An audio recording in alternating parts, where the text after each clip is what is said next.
Ladies and gentlemen, dear colleagues, Alexander, thank you for hosting this important event.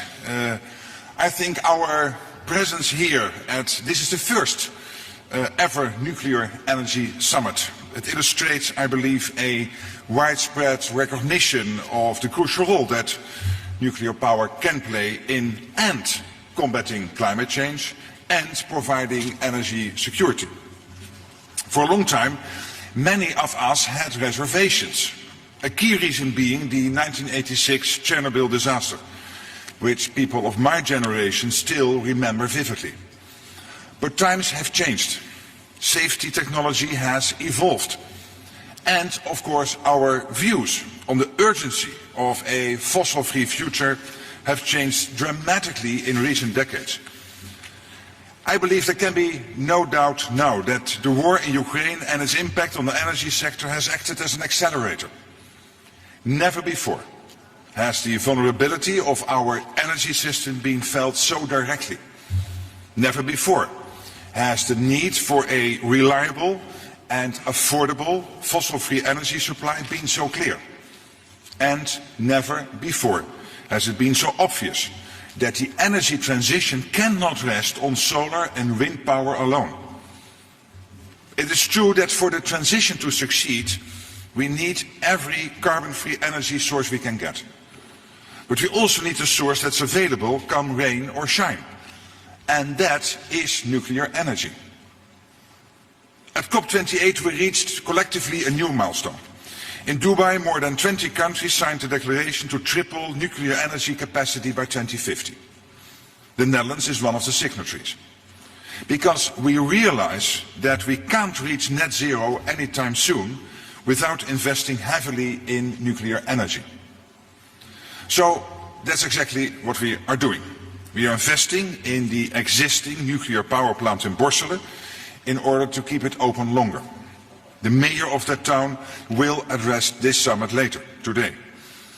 And we are now preparing to build 2 new large-scale facilities in the years ahead.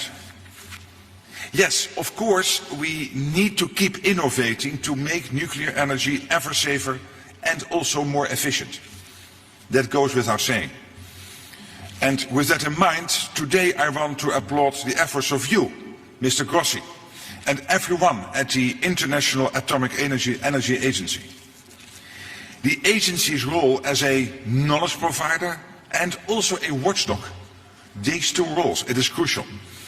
Not only for individual countries, but also for the international community. You help foster the kind of global cooperation that we need to move forward. So let's keep working together for a safe and stable energy future that serves both people and planet. Thank you.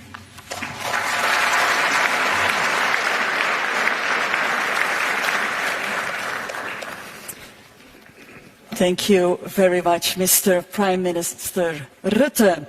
And we now invite the members and observers of the Nuclear Alliance on the stage for a family picture. We will resume the order of the national statements right after, so please may I welcome all the members and all the observers of the Nuclear Alliance. Thank you.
statement. I'm honored to give the floor to the Prime Minister of Poland, His Excellency Donald Tusk.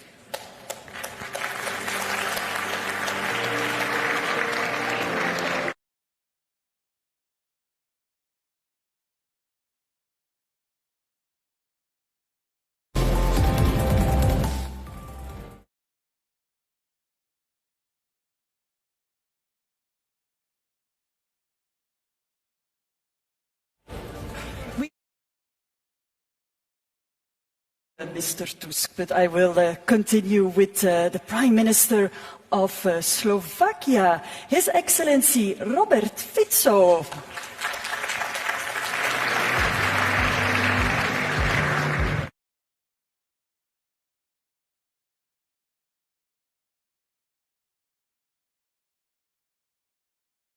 Very much, ladies and gentlemen. First of all, I'd like to say that I agree with the declaration from this summit. Secondly, I really see this summit as a good example that the European Union is able to change its views. It was in 2007 when I was first time the Prime Minister in Slovakia and we decided to finish 2 blocks of nuclear power plant in Mochovce, and my government was heavily criticized by the European Commission and by the European Union.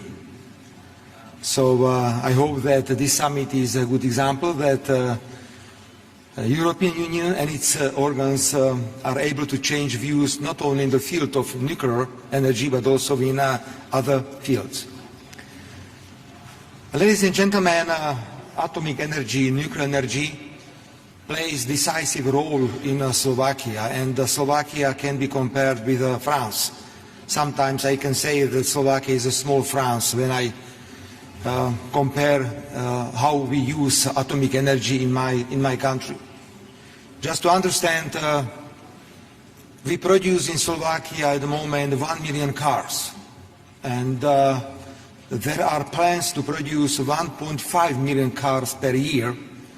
So we understand that if we want to face all these challenges connected with electromobility, we have to discuss the question how to guarantee supply of energy. That's why we have decided very recently to continue in the construction of nuclear plants in Slovakia. So I'd like to inform you that my government will invite all companies from the world to compete because we would like to construct completely new nuclear power plant with a power 1,100 or 1,200 megawatts in Slovakia. So everyone who is interested in this field is absolutely welcomed in my country. Slovakia is a country that is able to construct power plants, is able to close, at the same time is able to deal with the accidents, because we had one accident in 70s in Slovakia. So please, everyone who is interested in experience in the field of atomic power is welcomed to Slovakia. Thank you very much.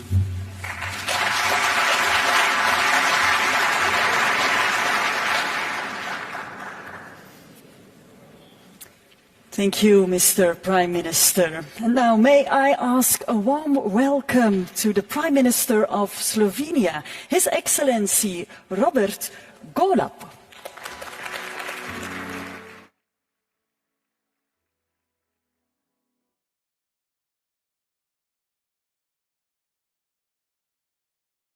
Dear Alexander, Excellencies, ladies and gentlemen, there is no doubt that the global warming is the major threat to humanity, and that we must do everything we can to decarbonize all of the sectors.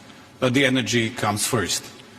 In that regard, my country plans to decarbonize the power sector as soon as by 2040. In order to get there, there is only one path forward, and that is the combination of both ambitious plans in renewables, but also ambitious plans in expanding our nuclear facilities. Slovenia has been a nuclear state for 40 years, and the experience that we've had is only positive. Positive when it comes to energy security, positive when it comes to affordable prices for our citizens and industry, and also positive when it comes to our energy outlook. And by trying to answer to some of the challenges posed by the President of the Commission, Ursula von der Leyen, how to get there, how to be able to deliver both on time and on budget. I say that there are 5 areas that we need to address. We as politicians, we shall first set the nuclear safety at the first spot. There should be no trade-offs, no compromises when it comes to nuclear safety. Only by being able to operate the facilities in a totally safe way, we can ensure the public support. That is the second one. So the public support for the new facilities is crucial. Just to share any information with you, we are of course doing the polls for Slovenia, and the public support for nuclear has never been higher than now in Slovenia. It's above 65% of the population. And that's so important to understand. The third area is, of course, the cost of financing. The nuclear energy facilities, the new ones, shall have access to the multilateral banks and the financial institutions at the most favorable rates. That is important because there are examples where the cost of financing can be as much as 50% of total costs. The fourth one is the supply chain, especially in the view of the global instability because of all the wars, crises all around the world. The global supply chain shall be strengthened. It is not such at the moment. We need to address this issue in order to be able for the nuclear industry to deliver on time and on budget. And fifth, we need to ensure that the people, the personnel is there. Most of the facilities in the world are 40 and more years old, meaning that most of the most experienced workforce has been retired. We need to ensure and invest in the new skilled workforce as soon as possible. And that is also one challenge that we politicians shall not overlook. I definitely agreed with the saying that the future is nuclear as well. And I totally commend Belgium for hosting this conference now, because we are lagging behind. We need to act immediately if we want the nuclear to really fulfill its role in our future. Thank you.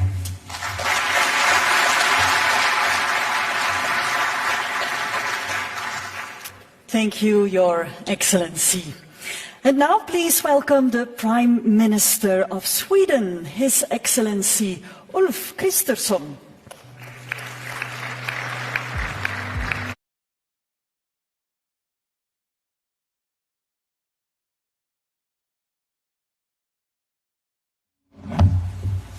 Dear Alexander, ladies and gentlemen, let me first really thank you, Prime Minister De Croo, for organizing this very first Energy Summit, and the same thanks to Director General Grossi. Thank you so much.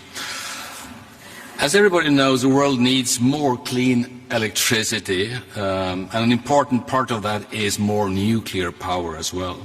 We need it, obviously, to combat climate change, and we need it to make the world safer in a time of geopolitical upheaval.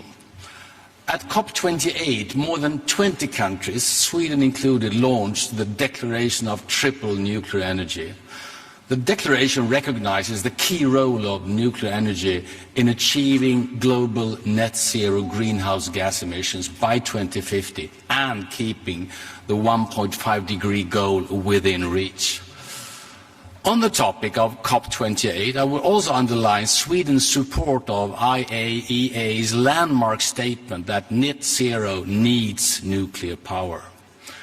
Sweden already has an almost fossil-free electricity and heating system, thanks to a large share of nuclear power, traditional hydro and other renewables. But to meet our climate targets by 2045, we need to electrify transportation and industry, which could double the electricity demand in only 2 decades. Less than 10 years ago, Sweden was decommissioning nuclear reactors. Those days are over. My government has reversed that policy and is now planning a significant expansion instead. The government has launched several initiatives to enable the rapid expansion of new nuclear power in Sweden, with the goal of at least 2,500 megawatts installed capacity by 2035. At the same time, we maintain a high level of nuclear safety. We are doing so to improve our electricity system, but it will also improve the electricity supply in neighboring countries to Sweden. One of the main barriers to the expansion of new nuclear energy is securing funding. It is therefore necessary for governments to share the financial risks, to strengthen the conditions and provide additional incentives. Other stakeholders, including international financial institutions and multinational development banks, must affirm the place of nuclear power in our fossil-free future. In January, 14 Swedish industrial leaders wrote an op-ed stating that they are ready to assist if they get clear answers from policy makers. That is something all of us must consider going forward, because without energy policies, you have nothing like climate policies. We need to continue strengthening international collaboration to harness the full potential of civil nuclear energy and triple nuclear energy globally, while ensuring the safe, secure and exclusively peaceful use of nuclear technologies. The IAEA plays a vital role in all these aspects. I am looking forward to working closely with you all to achieve our common goals. Thank you so much. Thanks.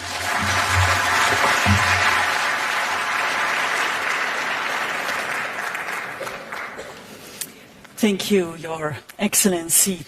And for the following national statement, I'm very honored to give the floor to the President of France. Please welcome His Excellency Emmanuel Macron.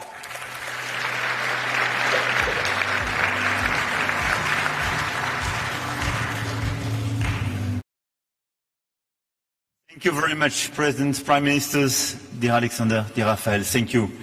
Thank you for this great initiative. And I think this is a very important moment because collectively we embody definitely this alliance of strength and willingness to do much more for climate, economies, and with business leaders, researchers, and so on, to build new solutions.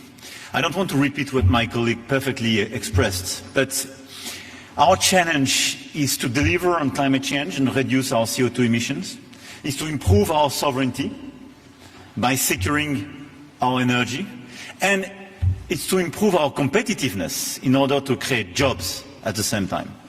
And it's true for all the regions of the planet being present here in this room. If you want to reconcile these three objectives, you need the relevant and consistent energy approach. Let me say that we can electrify our mobility, but if the electricity is produced with fossil fuel, it's a stupid move. You can decide to make a big move towards more electrification, but if you are totally dependent on complicated regions, let's say, in order to produce your own electricity, it could be a complicated move. And we experienced this type of vulnerability during the past few years. So how to reduce and produce a relevant low-carbon energy, for me, is based on three key elements. Efficiency, and how not to consume energy, which is definitely the less expensive energy. So innovation and efficiency. Second, renewables, which is a very smart way to produce low-carbon energy, but it's not pilotable, matter of fact. And third, nuclear energy, because it's a low-carbon, pilotable energy and source of electricity. This is why the comprehensive approach, in order to deliver this agenda, is based for me on efficiency, renewables, and nuclear energy. And this is why this alliance is so important, and the commitment taken in COP28 is so relevant. In order to do so, I just want to add a few remarks in the line of my colleague. First, we have to produce much more capacities. In France, we will produce 9 gigawatts, it's already on track, and on top of that, I will announce 14 gigawatts on top of it. All in all, it's around 50 gigawatts for the European countries to be produced in the years and decades to come.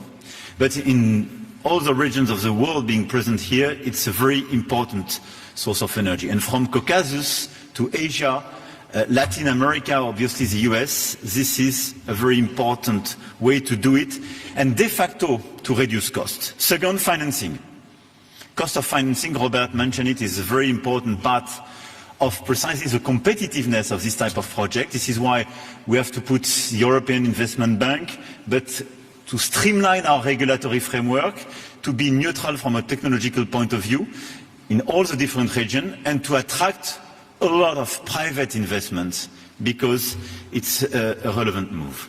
Third, it's very important to secure as well the industry and all the blocks of the value chain.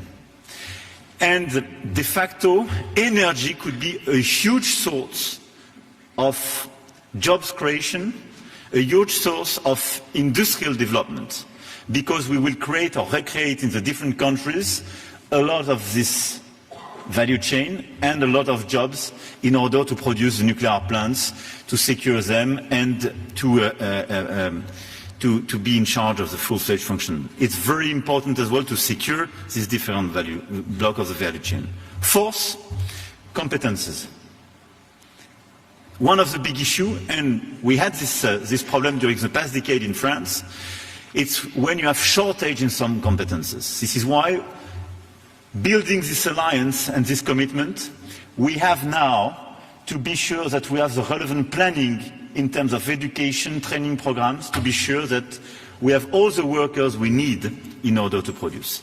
5, waste management. One of the big issues, we discussed that with Alexander, and a big source of sensitiveness in our countries is obviously about the waste management. Let's still innovate. We have solutions. We do it in France and in a lot of countries being used of nuclear energy. But we can create new solutions, more regional solutions, and I speak for the Europeans especially. We can have a European approach in terms of waste management. It's something to be invented. 6, innovation. Obviously, we have mature projects we want to deploy, but SMRs and ASMRs are a huge source of creation for smaller needs, but as well in order to decarbonize our industrial sites and in order to deliver precisely our decarbonization agenda on, in our ports and in the big existing plants and industrial plants, because it will be a huge source of innovation as well. So this innovation track is absolutely critical, and I want to commend those who will participate to this SMRs Alliance. 7th, interconnection. On top of what we do, we have to work actively all together on electrical grids and interconnections, which will be a huge game changer in order to provide pilotable, sustainable and low-cost electricity, and to try to fix the fragmentation of the existing market, especially in Europe, but to connect all the different parts of the market. EU, but as well Caucasus and Western Balkans should be interconnected, and we have to invest on this electrical grid. And my last point, obviously, is about safety. I think we improved our safety, and I think all of us here are re-engaging post-Fukushima, because we invested a lot in order to increase the existing standards. And I think the cooperation between our safety agencies and the best standards we have is absolutely critical. I think this is a source of competitiveness and acceptability for nuclear energy.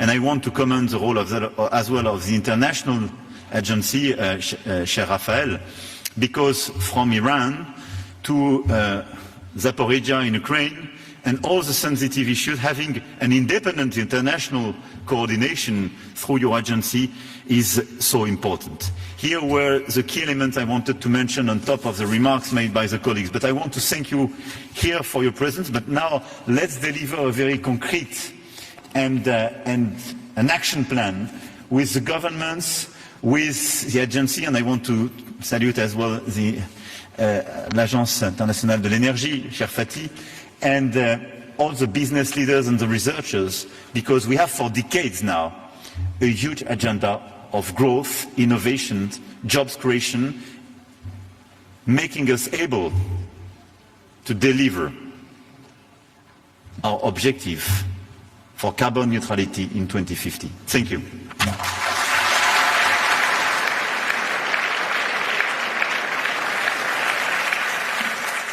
Thank you very much, President Macron.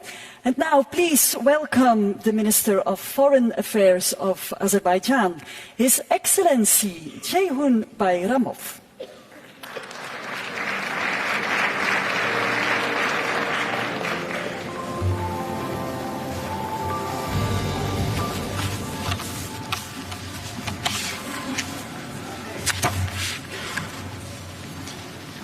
Mr. Prime Minister, Director General, Heads of States and Governments, Ministers, ladies and gentlemen, we extend our thanks to Belgium and the International Atomic Energy Agency for the kind invitation. We are gathered here at a crucial time to deliberate on the environmentally conscious pathway of our global energy landscape. The inclusion of nuclear energy in the global stocktake at COP28 as a means for reductions in greenhouse gas emissions was indeed a historic milestone. This development is a testament to the progress made collectively in ensuring the safety and security of nuclear energy and highlights the instrumental role of the IAEA.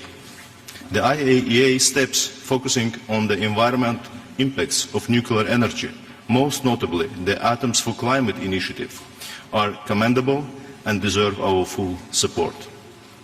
As we explore expanded use of nuclear energy, it is imperative that we redouble our efforts in addressing nuclear safety. Moreover, facilitating affordable access to nuclear technologies for peaceful purposes should remain a cornerstone of our collective endeavor. We, as the host country for COP29, are committed to spearheading efforts to produce tangible outcomes at this milestone event to be held in Baku later this year. Ensuring the inclusion of facilitated and affordable nuclear energy technologies in the resource deliberations of the COP process is essential. In this context, we look forward to contributions by the IAEA to this process.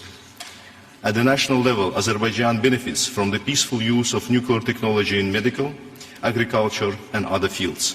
Together with the IAEA, we are also exploring the possibility of use of nuclear applications in detecting landmines, which is a significant challenge for Azerbaijan. We are currently finalizing our framework document with the IAEA for the next 5 years, which contains provisions on studying jointly with the IAEA the feasibility of use of nuclear energy in the context of Azerbaijan's efforts in transitioning to clean energy.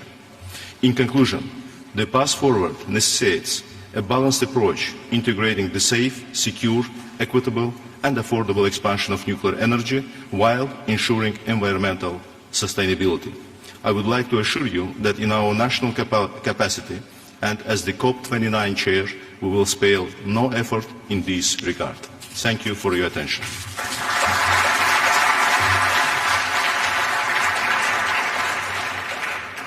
Thank you very much, Your Excellency. And now I would like to give the floor to the Minister of Foreign Affairs of Pakistan, His Excellency Mohammad Ishaq Dar.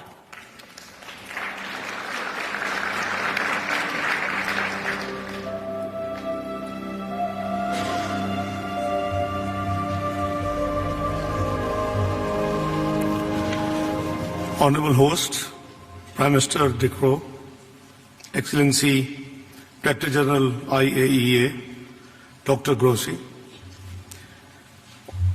Excellencies, Presidents, Prime Ministers, Deputy Prime Ministers, Ministers, and honorable delegates, ladies and gentlemen, very good afternoon. I thank the Government of Belgium and IAEA for organizing this first ever nuclear energy summit. This summit is taking place in times of rising energy demands and associated supply side challenges triggered by wars, contestations, and climate change concerns. Energy security stands high on global priorities for both developing and developed world. We need clean and cost-effective energy. With immense power density, negligible carbon footprints, and the greenhouse emissions, nuclear energy offers a viable solution for the future. We endorse nuclear energy as one of the low-emission technologies in the recent COP28. Ladies and gentlemen, it is gratifying that technology innovations continue to make nuclear energy safer and more cost-effective. We must continue our focus on safety, waste management, and proliferation. States must also continue to ensure focus on nuclear safety and security, waste management, and compliance with non-proliferation obligations. Small modular reactors hold the promise of bringing nuclear power to remote or underserved communities, providing access to clean and affordable energy where it is needed the most. Ladies and gentlemen, Pakistan has 100 reactor years experience of safely operating nuclear power plants. We started construction of first nuclear power plant in Karachi 6 decades ago in 1960s. Presently, Pakistan has 6 operating nuclear power plants generating 3,530 megawatts of electricity. Nuclear energy constitutes around 8% of our installed electric generation capacity as of today. Given rising domestic energy demands and climate vulnerabilities, nuclear energy is being prioritized in both our national electricity policy and national climate change policy. The installed nuclear energy capacity in the country has avoided more than 100 million tons of CO2 emissions so far. Pakistan has fully trained human resource capable to support nuclear power infrastructure. Our robust regulatory infrastructure ensures comprehensive safety and security of national nuclear installations and materials access all domains. Pakistan also stands ready to share its experience and expertise in peaceful uses of nuclear technology with the world. We value our partnership with IAEA, which is not limited to energy only. We have 3 IAEA collaborating centers for nuclear safety and security, food and agriculture, and applications of innovative nuclear technologies. Ladies and gentlemen, we wish to further enhance our cooperation on initiatives of DG IAEA, including Atoms for Net Zero, Atoms for Food, Rays of Hope, Zodic, Nutic Plastics, and Marie Curie fellowships. For further development of nuclear energy, I would like to emphasize 3 points. 1, access to technology, provision of nuclear power reactors, nuclear fuel, and other associated infrastructure to the developing countries in accordance with respective safeguard obligations. 2. Financing nuclear power projects. Financing for nuclear energy through international financial institutions and multilateral development funds need to be catalyzed. 3. Increasing IAEA and Technical Cooperation Fund. IAEA capacity for technical assistance in peaceful uses of nuclear energy may be facilitated through either a dedicated funding stream or through enhanced alterations and allocations to existing technical cooperation fund. Pakistan will remain a steadfast partner of IAEA community and the international partners in further enhancing role of nuclear technology for energy and other peaceful purposes. I thank you all.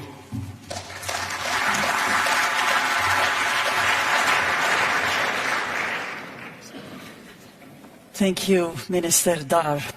And now please welcome the Minister of Foreign Affairs of Turkey, His Excellency Hakan Fidan.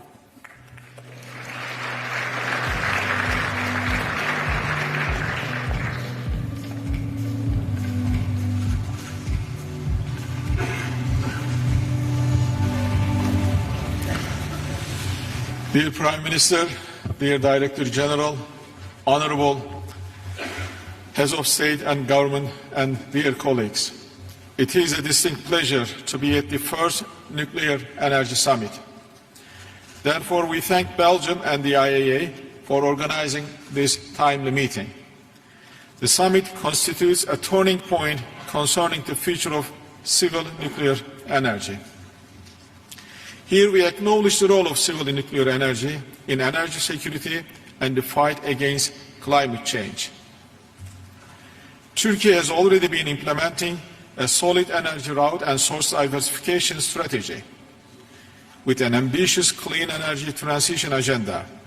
As a fast-growing industrial economy, we had to introduce new energy supply programs. Therefore, we step into the civil nuclear arena. The Akkuyu nuclear power plant is our flagship project.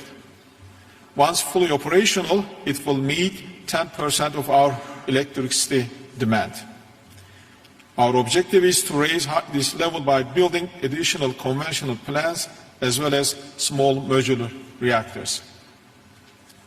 As an embarking country, we have been applying the highest international safety standards in cooperation with the agency. I would also like to highlight the importance of global cooperation for financing of nuclear energy projects. Excellencies, the situation in Zaporizhzhia nuclear power plant is a serious concern for us. Our country and the region had to endure the Chernobyl disaster many years ago. We simply cannot afford another one. Turkey undertakes several initiatives to avert a dreadful episode in Zaporizhzhia. We also support the Director General's efforts in this regard. The use or threat to use of nuclear weapons is not acceptable. Particularly, the rhetoric about nuclear weapons casts shadow on our common pursuit for a secure and energy-wise clean future. The most stressful region in this regard is the Middle East. While the carnage in Gaza goes on, Israeli officials' narrative on nuclear weapons cannot be simply shrugged off as reckless. Turkey therefore reiterates its call for denuclearizing the region to avoid a possible nuclear arms race. We appreciate the IAEA's critical role in this evolving landscape of nuclear safety and security. I thank you all.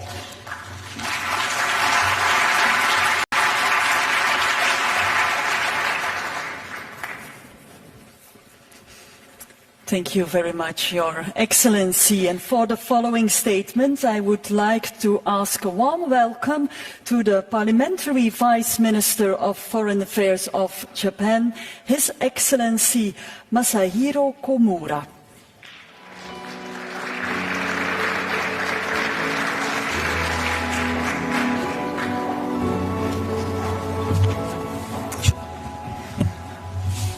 My name is Komura Masahiro, Parliamentary Vice Minister for Foreign Affairs of Japan. Today, on the occasion of the memorable inaugural Nuclear Energy Summit, I am honored to deliver a message on behalf of Prime Minister Kishida Fumio. As affirmed at the G7 Hiroshima Summit, chaired by Japan last year, it is time for all countries to aim to achieve the common goal of net zero through various pathways that are compatible with economic growth and energy security. To achieve this goal, it is essential to introduce clean energy to the greatest extent possible. Nuclear energy is indispensable, along with renewable energy and other measures. We must devise strategies to attract further investment, which is necessary to enhance the use of nuclear energy. Japan commits to thorough energy conservation and to prioritize renewable energy as its primary power source. At the same time, Japan will continuously reflect upon the lessons from the accident at the Fukushima Daiichi nuclear power station and ensure that the use of nuclear power places safety as its top priority. Excellencies, implementing green transformation, or GX, to enhance energy security, while also advancing decarbonization, is an important concern. Japan will work to push forward the restart of nuclear power plants, extend their operational periods, and foster the development and construction of new generation advanced reactors. Furthermore, Japan will promote research and development through global collaboration and strive to establish a robust supply chain. Nuclear power has potential to contribute to human development, not only in the energy sector, but across various fields, including industry, medicine, and agriculture. The IAEA's role as a promoter of peaceful use of nuclear energy is expanding as never before. Japan has recently decided to contribute a total of 18.5 million euros to initiatives such as Atoms for Food, improving monitoring for maritime states, including Pacific nations, and ensuring nuclear safety in Ukraine. Japan will continue to strengthen its cooperation with the IAEA across a wide range of areas.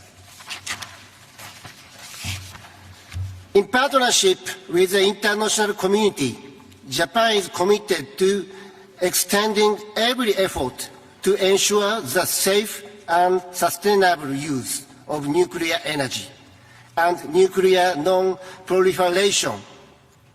This commitment aims to create an environment that forthcoming generations can cherish and uphold with pride.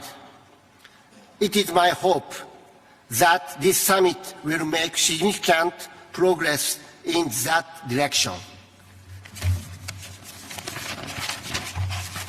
Thank you. Kishida Fumio, Prime Minister of Japan. Read out by Komura Masahiro, Parliamentary Vice Minister for Foreign Affairs. Thank you.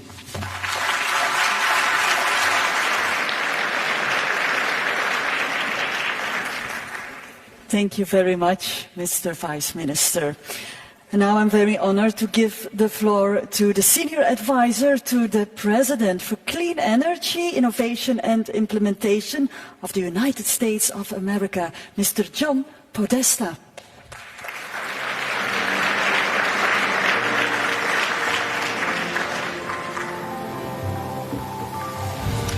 Good afternoon, and let me begin by thanking Prime Minister De Croo and Director General Grossi for organizing and hosting today's summit and for driving a strong outcome. The United States has long been a global leader and proponent of peaceful use of nuclear energy under the highest standards of nuclear safety, security, and non-proliferation. As Director General Grossi noted, since President Eisenhower's Atoms for Peace speech, we have been undergirding that approach to nuclear power. And today we're engaged in a 21st century update to that Atoms for Peace vision. We see nuclear energy as vital to tackling the climate crisis and building a clean, resilient, and reliable energy economy, both in the United States and around the world.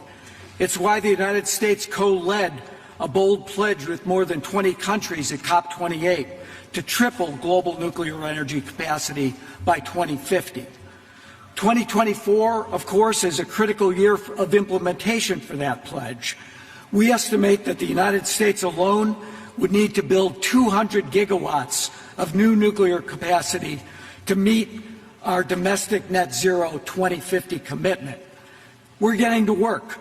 Nuclear fission is already our largest source of clean energy.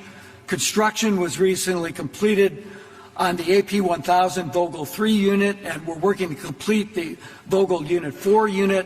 When fully operational this year, Vogtle will be the largest source of clean, firm power in the United States.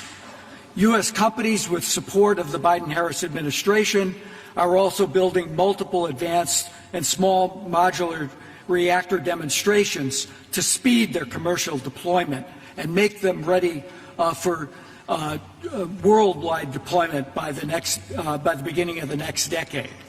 And fusion energy shows promise for helping us reach net zero by 2050, attracting over $6 billion for 43 fusion companies globally. 25 of those are located in the United States. The U.S. is committed to leading by example. As we demonstrate our success at home, we're shaping our tools to support responsible nuclear power deployment around the world. The U.S. Export-Import Bank announced a suite of financial tools at COP28 to support global deployment of small modular reactors. And in 2021 and 2022, the U.S. Trade and Development Agency completed a $10 million study for a large reactor project in Poland and a $28 million study for the first phase of an SMR project in Romania. The U.S. nuclear industry is ready to do its part to address the climate crisis and help the world build safe, secure, reliable nuclear power. We also need to work together to build safe, reliable, and secure fuel supplies that reduce reliance on any one country or actor.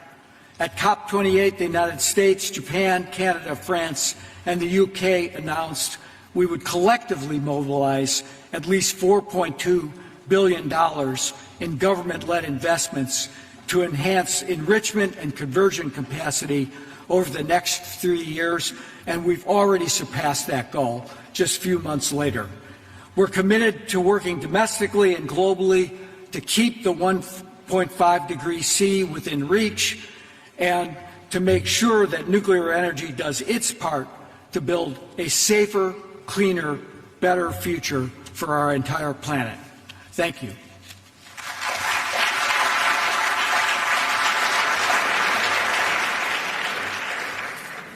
Thank you very much, Mr. Podesta. The goal of this gathering is to highlight the role of nuclear energy in addressing the global challenges to reduce the use of fossil fuels, enhance energy security, and boost economic development. And for a reaction to the declaration and the national statements, please welcome the Executive Director of the International Energy Agency to the stage, Dr. Fatih Birol.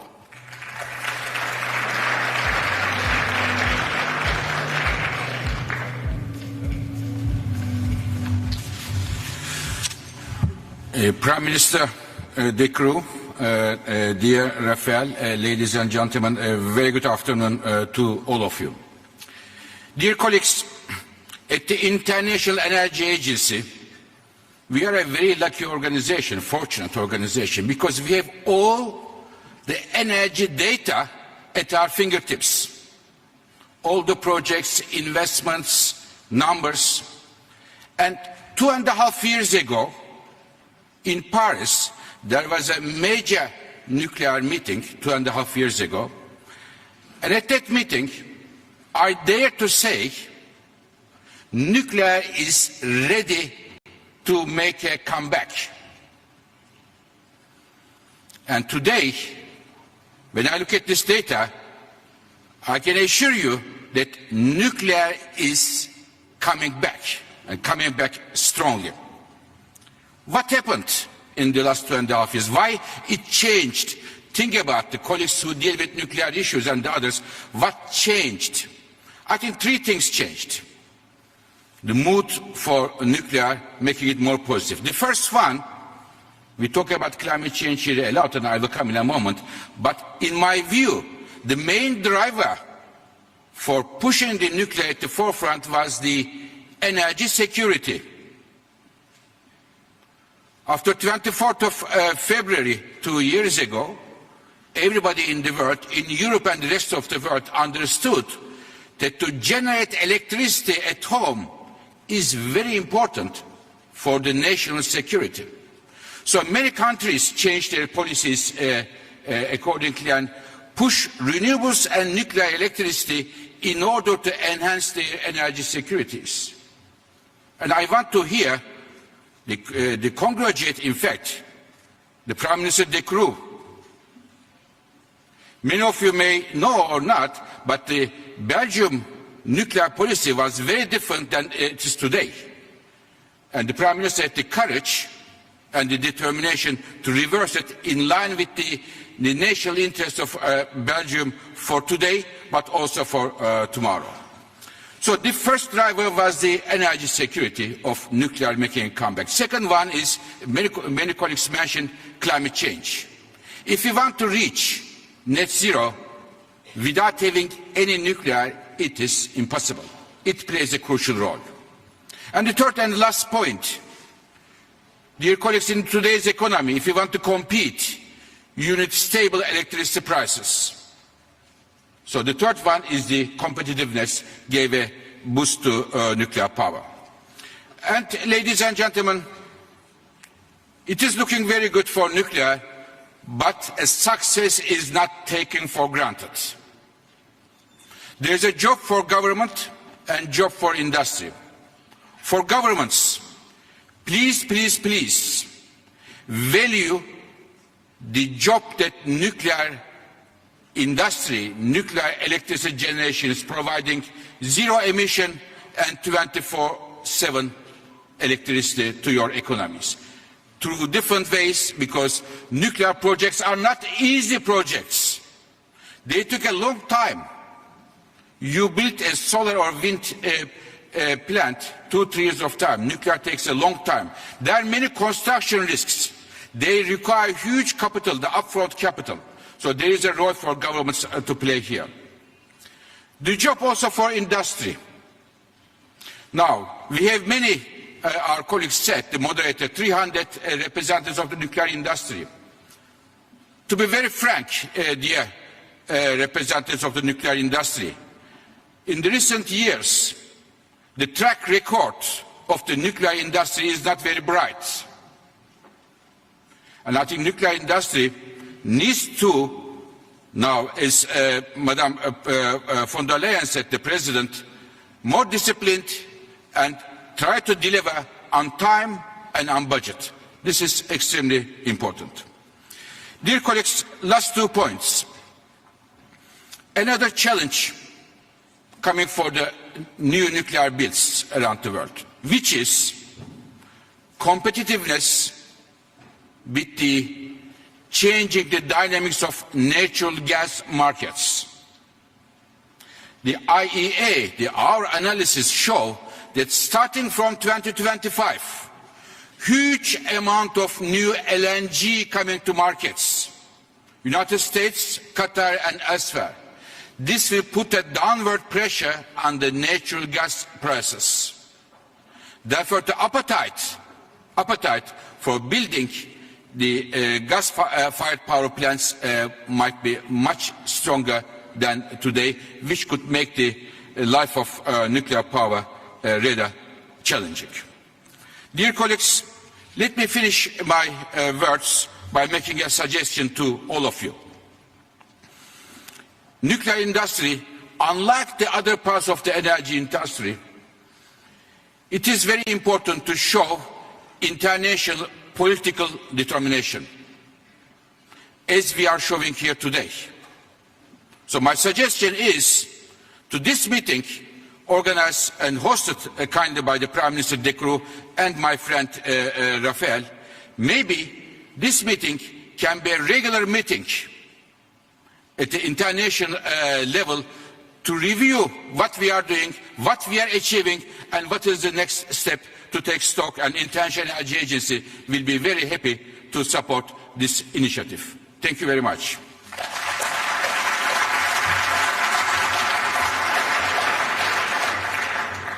Thank you, Dr. Birol. And as announced by the International Atomic Energy Agency's Director General, Mr. Grossi, in his opening remarks, the declaration has been adopted. So, once again, thank you and yes. Thank you, dear Excellencies, for your contributions to this summit. And we will now take a break and continue at approximately 1:30 p.m. with the remaining national statements. Allow me to invite you all for some refreshments, for a light lunch in the Delegates' Lounge in Event Hall 10. Thank you.